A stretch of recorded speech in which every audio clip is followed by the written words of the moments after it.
Hello, I'm Mijun of the American Stock Theory University, starting today's Big Stock News on March 21st. As always, we welcome you to Mijun, who is maintaining the doctrine of American stock investment without change. I had been a general manager for 10 years in the past, and I was very popular among the employees at that time. There was one decisive reason. Usually I had been in Southeast Asia for a long time, and there are a lot of general managers from Western countries in Southeast Asia.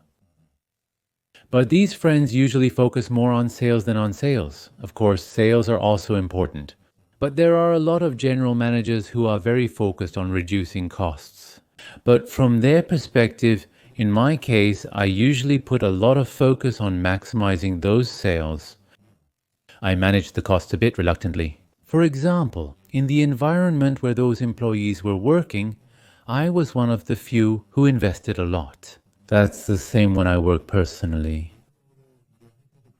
For example, from the year 2000 to now, 2025, I have changed my computer as many as 5 times during that period. If there's even a slight problem, or if the speed slows down, I immediately purchase a new computer without hesitation. And now I've also changed my microphone about 3 times, and as you all are watching me now, I've also replaced my camera about 3 to 4 times. There's a reason why I'm so focused on equipment like this. Personally, I'm extremely sensitive. So, if I get stressed because of the conditions under which I'm working, I can't concentrate well on my work. So, I tend to invest a lot in equipment or the environment in which I work. Why am I saying this today? I was about to start filming, but there was some noise from next door.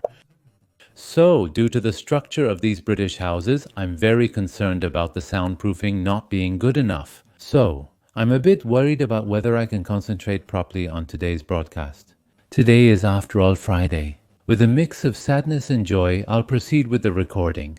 Despite the less than ideal situation, I'll try to focus and get it done. If there's one concern, it's that I might do a bit of drilling during the recording.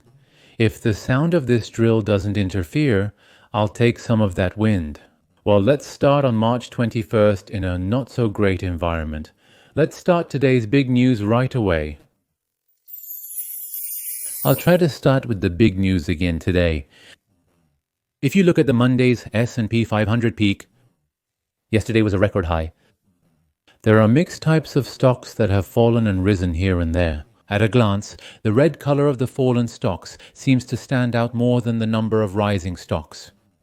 Especially the stocks we are concerned about, the tech stocks, have fallen significantly in a wide range. However, the fortunate part is that most of them are in a very light red color. That being said, the stocks have plummeted to a small extent. The drastic stocks are extremely limited. We can see it this way. If you look at the drastic stocks, AVGO Broadcom has recently fallen by 2.57% as it hit the bottom. In the case of yesterday, software application stocks were generally not good. At the heart of it was SNTOR, and when SNTOR announced earnings, it was hit by government efficiency measures, what we call a mask hit, of course, because of the hit of the mask. It was hit and the rest of the stocks were damaged. I think you can see it this way. Well, yesterday there were 4 sectors that rose. Utilities, energy, finance, and healthcare were all up, while the remaining 7 sectors all fell. The tech sector we're focused on dropped 0.71%, which was not ideal, as you can see. The 3 major indices moved minimally, as you can observe. Dow Jones barely moved, almost 0.02%. S&P 500 was 0.2% and Nasdaq fell slightly by 0.33%. Yesterday, Bitcoin also fell 2%, standing at 84,000. Well, the volatility index didn't move much either. In the case of yesterday, it fell below 20, but it rose again to 20.5. Let me mention again, it's not very good that the volatility index is above the 201 average line. If the stock price rises and the volatility index falls below the 201 average line, it's a situation investors are waiting for from their perspective. The fear and greed index was also 22 yesterday, but it didn't move. So it looks like we've entered a bearish phase. You can see it this way. Yesterday was Thursday. Every Thursday, the results of the American Association of Individual Investors survey are announced. It hasn't been very good for 4 weeks in a row. As you can see, only 21.6% of market participants believe that the United States stock market will be higher than it is now after 6 months. They are expressing uncertainty, with 20.3% being neutral, and the investors who still have a negative opinion exceed 58%. Therefore, we can directly confirm that sentiment has been extremely weak for a very long time, now for 4 weeks in a row. Well, and this week there was a special question. What was the question? It was about the probability of a recession, in other words, the chance of the United States economy falling into a downturn. A remarkable result is being reported. The top side is currently at a very high chance. Therefore, the investor who is setting a high probability of a recession occurring, the ratio is a notable 50.4%. Well, and if you look at the second one, it's a Harley cycle. In other words, I think a recession is coming. The probability is higher, and 21.7% of people responded this way. Well, what does that mean? If you add the two, it now exceeds 72%. Therefore, over 72% of market participants are predicting that there is a high probability of a recession coming. Assuming a recession does not occur, the possibility of a rapid increase in stock prices in the future is extremely high. This can also be interpreted counterfactually. Next is the score of Mijuguan top pick. Yesterday, half of the 18 categories went up, 9 categories were bullish, and the remaining half, 9 categories were bearish. The category that had the most bullish trend was Celltrion Plus, with a rapid rise of 4.06%. Taiwan Semiconductor Manufacturing Company plus 2.14, Uber plus 1.82, Vistra plus 1.75, Palantir plus 1.50, Talon Energy plus 1.26, Nvidia plus 0.86, 0.33, Tesla flat. It went up 0.17%. The rest of the stocks fell, with Amazon dropping by 0.30%. Next, Recur fell by 0.44%, Credit Technology fell by 0.60%, Alphabet fell by 0.67%, MicroStrategy fell by 0.71%, Bitcoin fell by 2%, Enode Data fell by 2.14%, and Broadcom fell by 2.28%. Lastly, B2 fell by 3.15%, making it the worst performer. Well, if you look at the current gift market, the atmosphere is not so good. The Dow Jones is down 0.35%. The S&P 500 is down 0.48%, and the Nasdaq is down 0.56%. Therefore, there is a possibility that the Friday market could open in a slightly unfavorable atmosphere. Today is Friday. With a slightly negative mindset, I want to wrap up the week, and the first article is prepared with extremely negative content. According to the main argument, the United States stock market is very likely to hit rock bottom. This article presents 4 pieces of evidence, and I will add one more, making a total of 5, suggesting that the United States stock market is likely to rebound after hitting rock bottom. I will try to explain this kind of market situation once. No one can accurately predict the exact bottom or peak of the stock market. So we should consider this as one of the uncertainties in the market. However, at some point, investor behavior, insider selling, and serious analysis of the problem begin to support market calls. I often say a similar message. Stock investing is betting on the future. Therefore, there is nothing certain. We have to take this into account. However, despite this, there are various factors that we can consider. If we analyze the behavior of investors, the sales situation of insiders, and various issues, in conclusion, you can bet on the side with a slightly higher probability. And according to this article, we are now at a point where we can hit the bottom and rise. Of course, it's the United States stock market, and under recent circumstances of economic downturn, it may not have hit the absolute lowest point yet. It could potentially fall a bit further. However, despite the fear, uncertainty, and doubt, now is the time to buy stocks like this in the market. The recent market crash is seen as the worst situation has already passed. Introducing the 4 reasons for this market situation. From now on, I will introduce the 4 reasons why the author of this article claims that the United States stock market has hit rock bottom. The first reason is the assumption that the United States will not enter a recession. Investors are selling stocks, anticipating a recession, and they are wrong. As it becomes clear that a recession is not coming, stocks will see a rising trend again. Right in front of us, we looked at the American Association of Individual Investors survey. Over 72% of investors think a recession is coming now. This is what they are thinking now. We looked at such results. Yes, this has a very important meaning. Why? Because we often talk about how the stock market reacts. Now again, over 72% of investors have reacted to the stock market. They reflected the lesson. So if it becomes clear that a recession is not coming, then the reflected stock prices will start to rise again. This is a possible interpretation. Well, then let's try to listen to the voices of economists from now on. Economist Howard Goldman Sachs is coming out. He said that the report on the United States economic slowdown is excessively exaggerated. For example, the employment rate is maintaining a steady level. This is a very important fact. Why? Because consumers make up 2/3 of the United States economy. If employment is strong, the economy will likely be vibrant. This is what we can predict. Of course, there is a tax issue.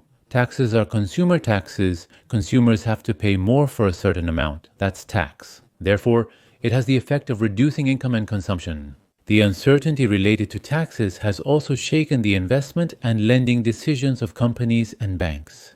Hachios adjusted the forecast for United States gross domestic product growth in 2025 from 2.4% to 1.7% due to the recent tax damage. It has dropped significantly. However, what's important and undeniable is that a recession means negative growth, officially announced when there has been negative growth for 2 consecutive quarters. Therefore, if the economy grows by 1.7% in reality, it's quite far from a recession. This is one way to look at it. President Trump seems to be focusing on tax cuts as if he's obsessed with them. However, if power holders strongly express their dissatisfaction with his economic policies in a hypothetical survey, the situation could change. Why? Because in politics, the most important thing is who gets the most votes. There's no politician who doesn't think about votes. Therefore, if the power holders' opinion poll starts to move in such a direction, if that happens, in the end, even Trump will have no choice but to change his mind. This is what we can expect. Fiscal policy is not a law. It can change in an instant. Even if tariffs are imposed, there is a possibility that they can be withdrawn in a short time. We can fully consider this. This is how we can understand it. Economists in America such as Hayek and Mankiw also agree. The market remains highly volatile unless the United States enters a recession, according to the revealed thought. What that means is that if income growth continues to drive inflation, and if income rises more than inflation, consumers will be able to continue consuming. This is the logic that is being accepted. Next is Ed Adney from Adney Research. Recently, the weakness of the labor market and consumer spending is due to the pandemic. So the weather was cold for a while. That's what you're saying, Adney. Recently, the probability of a recession has increased from 20% to 35%. The situation is worsening, that's certain. However, we remain hopeful for an economic recovery. If the probability of a recession is 35%, then there's a 65% chance it won't happen. Thus, from this perspective, there are more negative aspects. Well, this would be the first reason why the United States economy hit rock bottom, if you look at it this way. Now let's move on to the second reason. What is the second reason the current United States market is claiming to have hit rock bottom? It's because consumer sentiment and behavior do not match. Well, what does this mean? As many of you may know, according to a recent consumer survey by the University of Michigan, United States consumer sentiment has plummeted. However, consumers are not significantly changing their shopping habits. This is a crucial evidence. Analysts at Bank of America said this in a memo on March 13th. So far, consumer sentiment appears to have changed more than consumer behavior. So, while there's a lot of negative content in the surveys, the problem is that these survey results don't match consumer behavior. And another thing, the management of Walmart stated at the Vendor America sales conference held last week in Miami that there has been no significant change in consumer actual behavior and consumption patterns so far. Especially, it was noted that the debt of the laser-related companies is also high. Yes, this is extremely important. I've often said that we can't trust consumer sentiment indices. First of all, it's a politically controversial data and I've made such a market. Secondly, just because there's a lot of dissatisfaction doesn't mean people suddenly change their lifestyle patterns. Why? Because consumers with economic power, they may be dissatisfied with the economy, but they are doing everything they can do in a serious position, and we should understand it in this way. Thirdly, insiders are coming out to the stock market again. This is the phenomenon. In the last 2 weeks, company insiders who were previously hesitant have started purchasing their own stocks, signaling a shift in sentiment. Especially, there were many purchases of over $100,000. This is an unusual event. Insiders are now buying stocks in large amounts, often exceeding $100,000 per purchase. What about the phenomenon of insiders of companies with good performance largely participating in purchases? Especially in cyclical sectors such as energy, tech companies, and banking industries, they stood out. Again, talking about the CEOs of such companies and the management, they don't predict the economic cycle now, which is a sign that they can choose. They observe that they are not predicting the economic cycle. Last week, the weekly sales ratio, recommended by Vickers Insider Weekly, fell until the 7th. If this ratio falls below 2.0, it is generally considered a buy signal. Therefore, it is usually the case that it has risen above 2.0. The magnitude is always about twice as much, but now it has fallen to 1.7. This suggests that a lot of insiders are buying stocks. You'll see if you look at it this way. The cyclical return was heavily influenced by factors such as energy, raw materials, and consumer goods according to the cycles. Therefore, CEOs and insiders think the current price is at the bottom. This is how we can interpret this good news.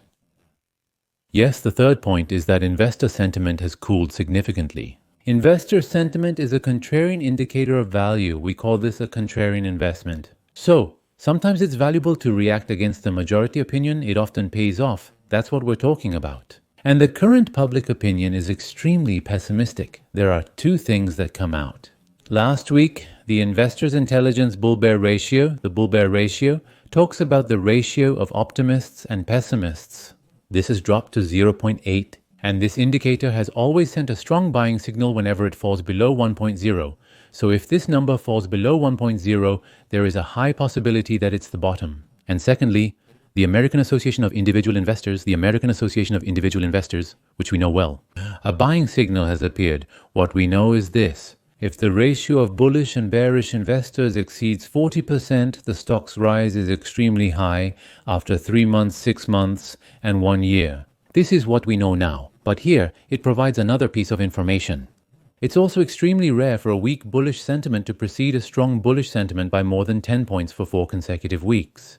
As we saw earlier, it's here for 4 consecutive weeks, with a difference of more than 10% occurring for 4 weeks in a row. Historically, this was usually the bottom. Therefore, it's crucial to grasp investor sentiment in the opposite manner to predict market direction. Well, this time I will try to share with you the third point that I think is important. In this article, I think a very important fact that can help the United States stock market rise has been overlooked in this article. What is it? We are in a cycle of low interest rates, and this fact should not be overlooked. I think it's incredibly important. Now, I'm going to show you a picture below. This picture is a comparison of the situation of the Federal Reserve in the first quarter of 2018 when the trade war with China intensified and the current situation of the Federal Reserve. Gray represents 2018 and yellow represents 2025 as shown. As you all know, in 2018, during Trump's first term, the United States stock market ended in the negative, and the reason for that was the trade war with China. Then, wouldn't history repeat itself in 2025? Many investors are worried about this. Well, I would like to explain this chart to you all. Look at the S&P 500 chart at the bottom. Due to tax-related issues, a very similar pattern emerged during a similar period in 2018 with a 12% adjustment. If you look here, the gray color is 2018 and the yellow is now 2025. But compared to 2025, the 12% adjustment occurred a little faster in 2018, which is something we can analyze. Well, you see, if you look at the S&P 500 chart in 2018, you can confirm that it continued to rise until mid-September, overcoming the bottom and the interest rate problem at the beginning of the year. It's extremely important. Well, if you look here, the color chart says it's 2018, it hit the bottom here, and then this color chart continues to rise. Where does it go up to? It goes up until mid-September. Well, and then something important happens here. In 2018, there are 2 instances of adjustment. 12%, and after mid-September, the stock price continues to fall, receiving the second adjustment, and again 12%. Well, then we need to interpret why it fell once due to the current tax and why the second fall happened. As shown here, the main cause of the second adjustment was not the tariff war with China, but the annual interest rate increase. At that time, the United States base rate was at its highest level in 10 years. Where does that come out? It's right here. As you can see, the United States base rate was 1.5%, but it kept rising to 2.5%. And eventually, it's going to hit 3% because the base rate keeps rising at an incredibly fast pace. If it's 1%, it's raised 4 times. So, in a very short time, if the interest rate rises incredibly fast, the stock price will inevitably fall, creating a very unfavorable situation, you see. However, the situation in 2025 is the exact opposite, just as it has been until now. The stock market is adjusting early in the year due to worries about a tax-driven war. In 2018, it was 12%, and until now, it has dropped to 10% in 2025. So it's like watching a déjà vu. Therefore, many investors, like in 2018, think that the United States stock market will see a minus in 2025. That's what they are thinking now. Well, about the base rate, the annual stance is completely different. In 2018, there could be a currency war due to the trade war. In such a situation where concerns deepen, the United States base rate was also in a rapid increase cycle at the same time. But what about 2025 if the economy slows down due to Trump's tariff policy? The Fed could raise rates faster than the market expects. Why? Because right now, with rates at 4.25 to 4.5%, if the economy is even slightly bad, the Fed has enough room to execute another rate hike. Therefore, we need to think that the annual dividend of 2025, which did not exist in 2018, remains for us. Let me emphasize again, it's not about the Fed. Not betting on the Fed. If there's a Fed put, you need to trust the Fed put and continue to invest positively. That's my personal judgment. Since there is no special news about the company today, we have prepared a special feature on the United States stock market. The United States stock market forecast we will look at together. This time is a forecast presented by a chart expert. Let's take a look at what trends are identified when a technical analysis is done. The S&P 500 index is attempting to rebound despite being in a significantly oversold state. The most recent low was around 5,500, but there were several daily lows in the range of 5,500 to 5,540 last year, so the entire area can be considered as a support line. So the area between 5,500 and 5,540 is a bit of a support line. That's what I'm saying. It's important that it doesn't fall any further from here.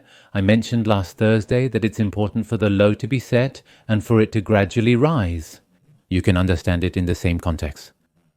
The overall sales also tend to be confirmed up to the 20-day moving average line. It's going up. In the case of the S&P 500, currently the 20-day moving average line has fallen to 5,780, which means there is a possibility of 5,780.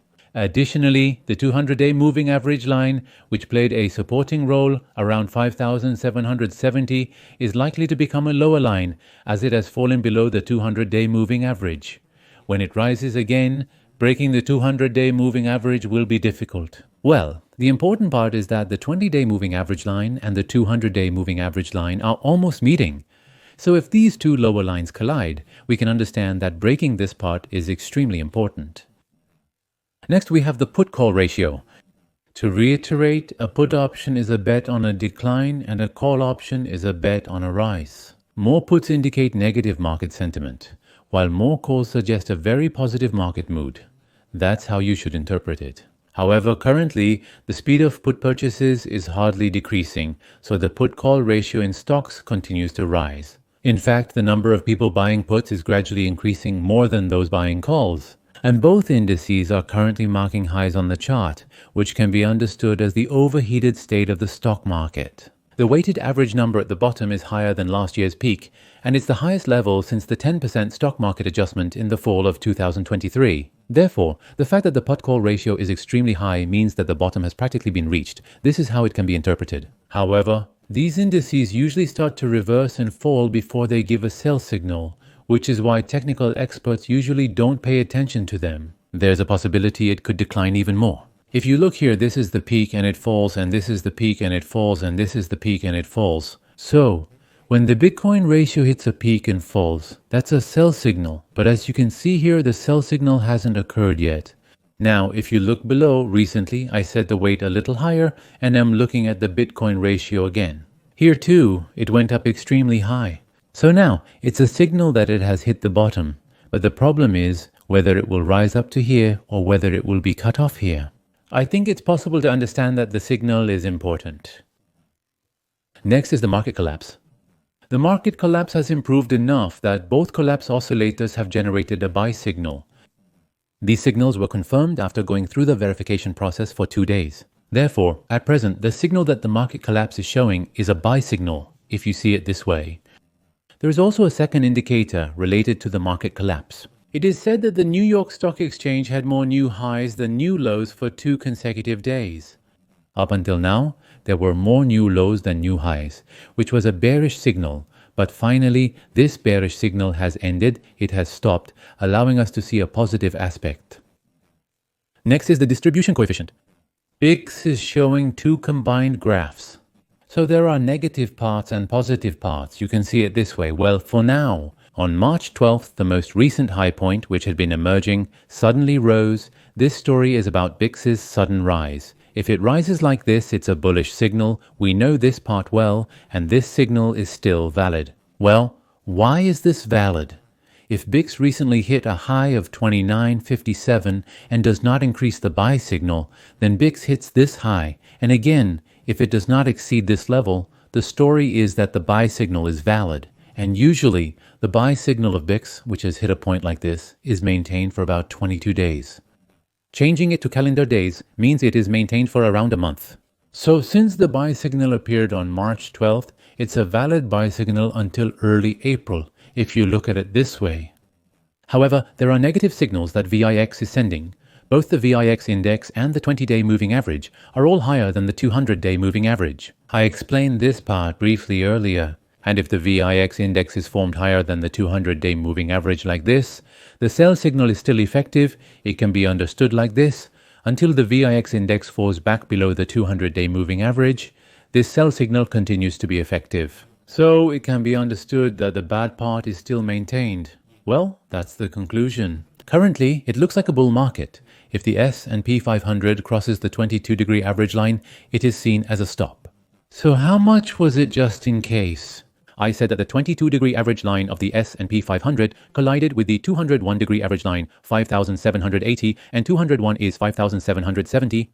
Therefore, we need to break through this level. But it's not just a brief appearance in the current oversold, but we can understand it as a signal that can continue to rise. I think you can see it this way. So as of now, it's not a completely confirmed signal. This means that we need to wait a little longer, according to this technical expert's interpretation. So, if the sufficient signal we've been waiting for occurs, we've pointed out several signals that we should wait for in the future. And then, it's not too late to invest when we confirm that the trend has generally reversed, not just a temporary rally, according to the technical expert's opinion. So the last article prepared for today is again the United States stock market forecast by a technical expert. Today I didn't intend to, but it turns out I'm only delivering negative articles to everyone. I think it's not bad to set up a Friday broadcast with a slightly better mood article in line with the weekend. There's Mark Newton working with Tony at Fenstrack. He's the technical director. Well, according to his opinion, there's a high possibility that we hit the bottom last week, and that's how the market is going. Well, through this video, it would be great if you all could check out the in-depth interview video that explains what that vicinity is all about. That concludes today's broadcast. I want to thank everyone who joined us this week. Now, as the weekend begins, I hope you all have a joyful and comfortable time. I will be back next week with a lot of information that can help you with your investment activities. We will all fight together until the day we retire from investing in United States stocks. Have a happy day. Thank you.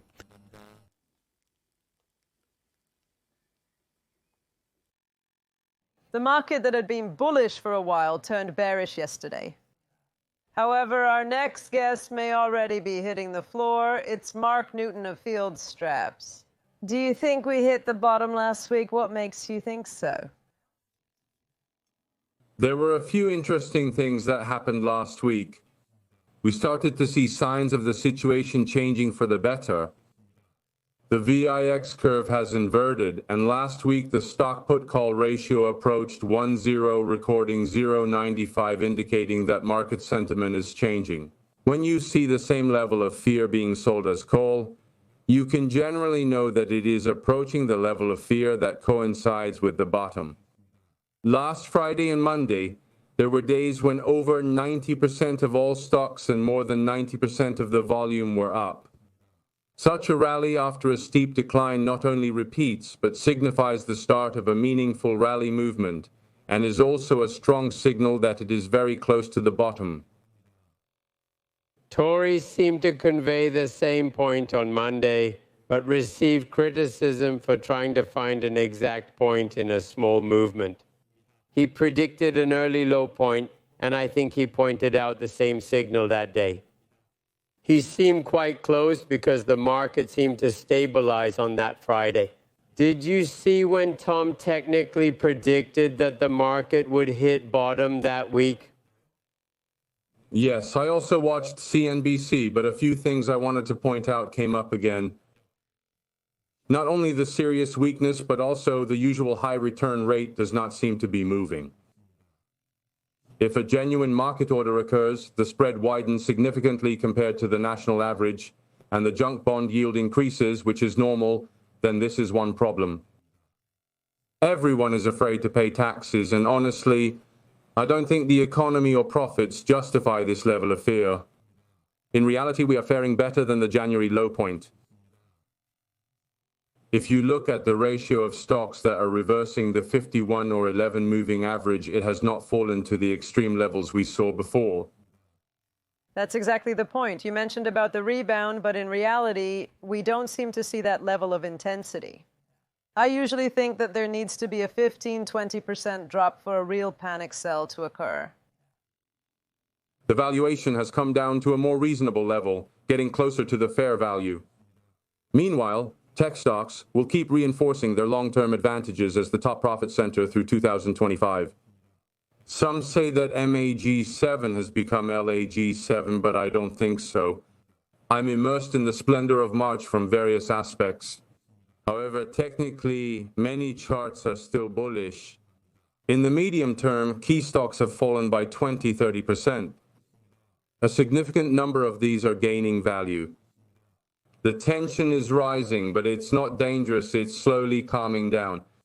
I focused and didn't sell as much as I thought about the drug market, so there was no large-scale sale and dangerous speculation. Especially for those who focus on technology, it can feel extreme, but in the meantime, there are areas that show strength, such as gold, bonds, and overseas markets, including the United States. Generally speaking, after a tough quarter, we can say it's a time when the market hits the bottom. This is a general phenomenon that always occurs in the first year of a president, unrelated to taxes, when a new administration is replaced. The market shows a tough situation in January, February, and March, then hits the bottom and turns to an upward trend. It's very close, and I think it may have already hit the bottom.